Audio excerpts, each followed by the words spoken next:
ఇవాల్టి వీడియోలో కార్తీక పురాణం 11వ అధ్యాయంలోకి వచ్చాము. అత్రి అగస్త్య మహర్షి సంవాదం వింటున్నాము.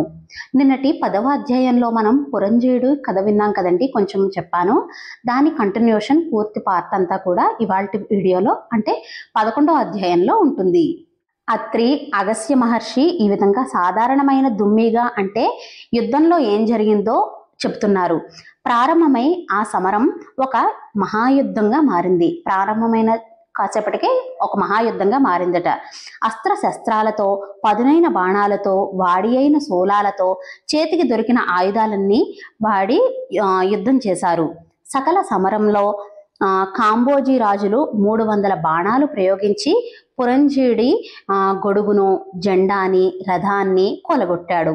అనంతరం 5 బాణాలతో గుర్రాలను కూల్చివేశాడు. మరికొన్ని బాణాలతో పురంజయుడిని కూడా గాయపరిచాడు.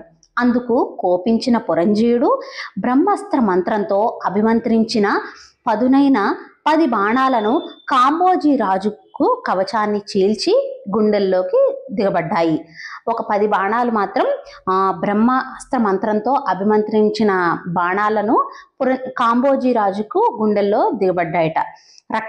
రక్తం ధారాపాతంగా కారుతున్నటువంటి కాంబోజీ రాజు తన గుండెల్లో దిగిన బాణాలు విరిచి, ఓ పురంజయుడా, నేను పరుల సొమ్ముకు ఆశపడేవాడిని కాదు అని చెప్పి ఆ విరిచిన బాణాలని పురంజయుడి మీదకు వదిలాడు. ఆ తిరిగి వచ్చిన బ్రహ్మాస్త్ర అభిమంత్రించిన బాణాలు పురంజయుడి సారథిని చంపేశాయి.